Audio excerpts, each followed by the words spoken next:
Hello dear students, welcome to my YouTube channel. Today topic for discussion is convex hull.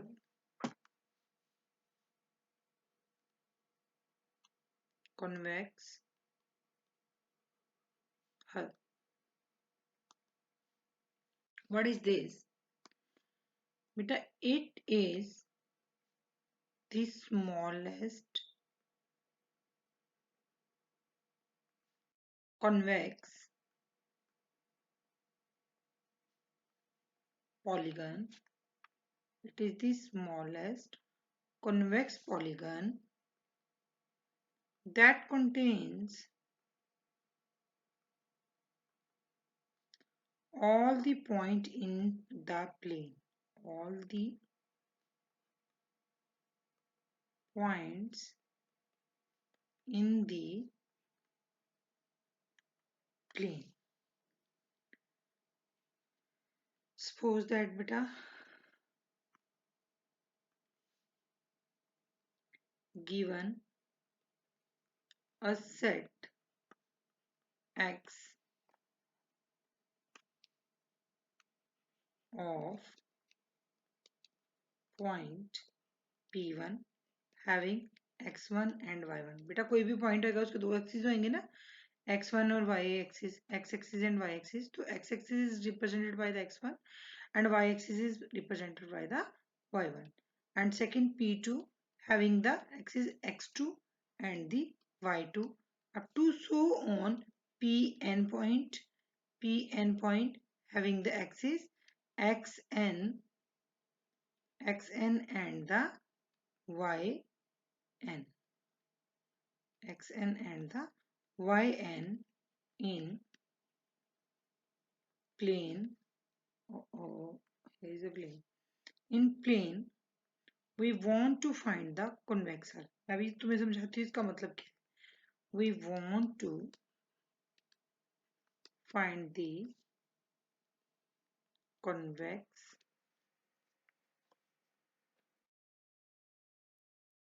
hull. Actual में क्या है बेटा, convex हल में क्या होता है, हमने एक ऐसा पॉलीगन फाइंड आउट करना होता है जिसके X axis and Y axis होंगे और जितने भी पॉइंट है वो सारे के सारे क्या करेंगे, उस प्लेन में जो है लाई करेंगे. What is the meaning of this? Late us suppose that, take an example. There are two axes. One is known as a x1 and another one is known as a x2. तो क्या आएगा? This is use the divide and conquer method. क्या करेंगे इसमें? Divide and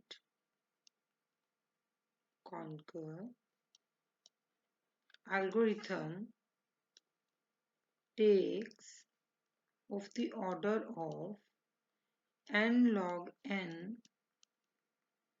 time to compute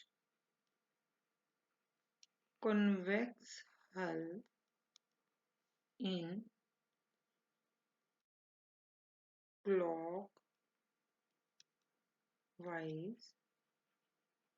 order. क्या मतलब बेटा इसका? Let us suppose there are different points and number of points. तो हमने क्या करना होता है, एक अपर कन्वेक्स बनानी होती है, एक लोअर. हमने एक P1 point, let us suppose these are the point. Clear? एक पॉइंट हमने ले लिया जो मिनिमम वैल्यू P1 पॉइंट, एक दूसरा हमने ले लिया Pn पॉइंट. इसके अंदर क्या आएंगे हमारे नंबर ऑफ पॉइंट. तो हम क्या करेंगे, इसके अंदर एक अपर कन्वेक्स बनाएंगे, एक हम क्या बनाएंगे अंडर लोअर कन्वेक्स. क्लियर? कोई भी हमारा जो पॉइंट है इस कन्वेक्स के बाहर आउटसाइड जो है वो लाई नहीं करेगा, इस पॉलीगन के आउटसाइड लाई नहीं करेगा. This means no point outside polygon. तो पॉलीगन हमने ऐसा ड्रॉ कर दिया जिसके आउटसाइड कोई भी पॉइंट लाई नहीं करेगा. दिस इज द कॉन्वेक्स हल. कॉन्वेक्स हल क्या होता है, जब हम पॉइंट ड्रॉ कर रहे हैं तो इसको क्या बोलेंगे हम, this is known as a upper convex hull. Clear? And जी इसमें एक्चुअल में प्रोसेस क्या है इसके लिए जो हम यूज करते हैं, process to find the convex hull. What is the process to find?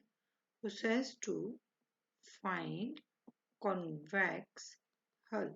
कैसे हम फाइंड आउट करते हैं कॉन्वेक्स हल को, उसकी क्या प्रोसेस है?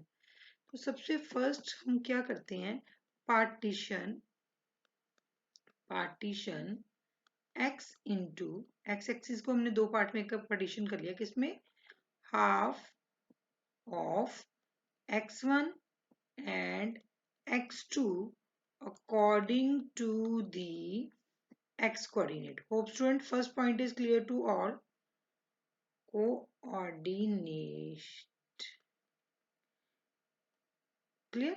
x coordinate के अकॉर्डिंग हमने दो रख लिए, एक रख लिया x1, एक रख लिया था हमने x2 एंड आफ्टर दैट क्या किया सेकेंड पॉइंट में, if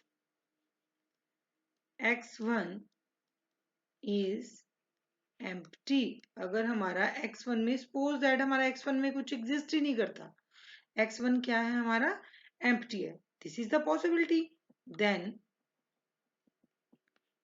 upper half is simple line with end point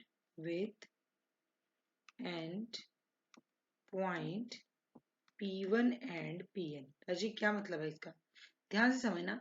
मान लो ऊपर कोई पॉइंट एग्जिस्ट ही नहीं करता तो ऊपर हमारी सिंपल क्या आएगी, ये वाली लाइन आएगी with the value of P1 and Pn, मतलब अपर कन्वेक्स हल में हमारा कुछ भी नहीं है, एम्प्टी है, तो हमारी सिर्फ क्या एग्जिस्ट करेगी, वहां पे लाइन एग्जिस्ट करेगी। Third point, if sorry if x1 is not empty, first तो हमारा एम्प्टी था तो P1 और Pn लाई करती थी, अगर मान लो वो एम्प्टी नहीं है, then algorithm is used to find, फिर हम क्या फाइंड आउट करेंगे, P max, मतलब मैक्सिमम कौन सा पॉइंट है हमारा किसमें, इन x1, which is the forest from line P1 and Pn। Rajiv मैं क्या बोल रही हूँ, फर्स्ट पॉइंट था कि सपोज दैट x1 में कोई पॉइंट एग्जिस्ट ही नहीं करता, तो फिर तो हमारी सिर्फ यही लाइन एग्जिस्ट करती है P1 एंड Pn। करे मान लो अगर पॉइंट एग्जिस्ट करता है तो हम क्या करेंगे, सबसे जो दूर पॉइंट होएगा उसको फाइंड आउट करेंगे, that is known as a P max point. Clear? जो सबसे दूर है किससे, P1 एंड Pn से। Next point is fourth point, if there is tie, ऐसे भी तो हो सकता है ना एक से ज्यादा पॉइंट होए, if there is tie in P max, मान लो एक से ज्यादा हमारे मैक्सिमम पॉइंट आ गए, then point the max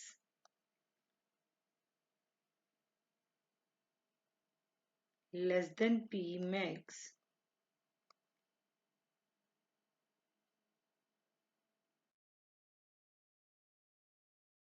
point the P max and P max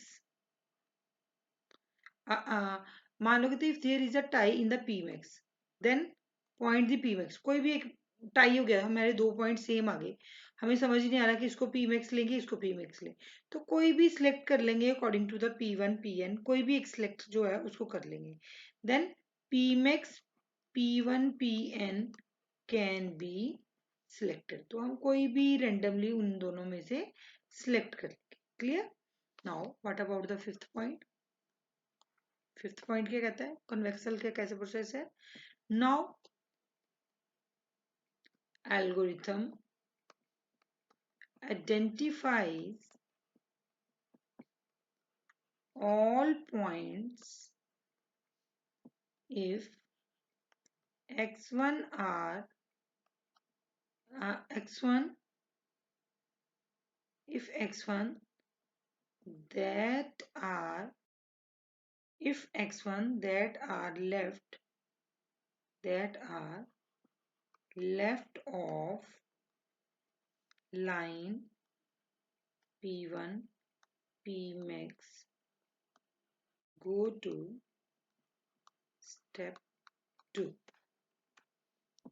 Go to step 2 and again perform check the upper जो हमारा पार्ट है वो लेफ्ट है या नहीं है. Suppose student you understand this कन्वेक्सल.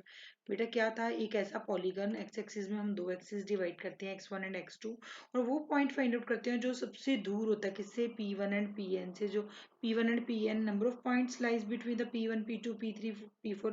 एक पिक्सल को ड्रॉ करने के लिए हमारे दो एक्सिस होंगे x1 and y1. Correspondingly P2 के लिए ऐसे x2 y2 ऐसे कॉरस्पॉन्डिंगली पॉइंट्स जो है हमारे अक्कर करेंगे.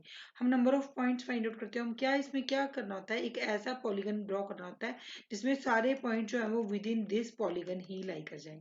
तो क्या कह रहे हैं कि अगर तो कोई पॉइंट एग्जिस्ट नहीं करता, suppose that upper convex empty है, तो हम सिर्फ P1 और Pn को कंसीडर करेंगे, दिस लाइन को कंसीडर करेंगे. लेकिन सेकंड केस, सपोज दैट अगर पॉइंट अकर कर रहा है तो हम क्या करते हैं, सबसे जो दूर पॉइंट है P1 और Pn से उसको हम फाइंड आउट करते हैं और उसके अकॉर्डिंगली पॉलीगन ड्रा कर लेते हैं. थर्ड केस क्या था, सपोज दैट जो हमारे दूर के पॉइंट है वो दो पॉइंट टाई कर गए, तो उन दोनों में से कोई भी randomly point, tie means having the same value, randomly कोई भी पिक करो और उसके अकॉर्डिंगली जो है अपना पॉलीगन जो है वो ड्रॉ कर लो. नेक्स्ट हमने क्या किया, ऐसे ही एल्गोरिथम के थ्रू वन बाय वन सारे पॉइंट फाइंड आउट करो और again go to the step 2. Step 2 क्या था, फिर से चेक करेगा कि उससे ऊपर भी कोई अक्कर तो नहीं कर रहा, उससे ऊपर भी कोई अक्कर तो नहीं कर रहा. ऐसे कर करते करते लास्ट में हम पूरा पॉलीगन जो है उसको ड्रॉ कर लेंगे. This is all about your convexal. Hope student you understand this lecture beta. You aware about what is the topic about the convexal. If you understand, like the lecture, subscribe the channel and share with your friend and avail the services of DA. Thank you.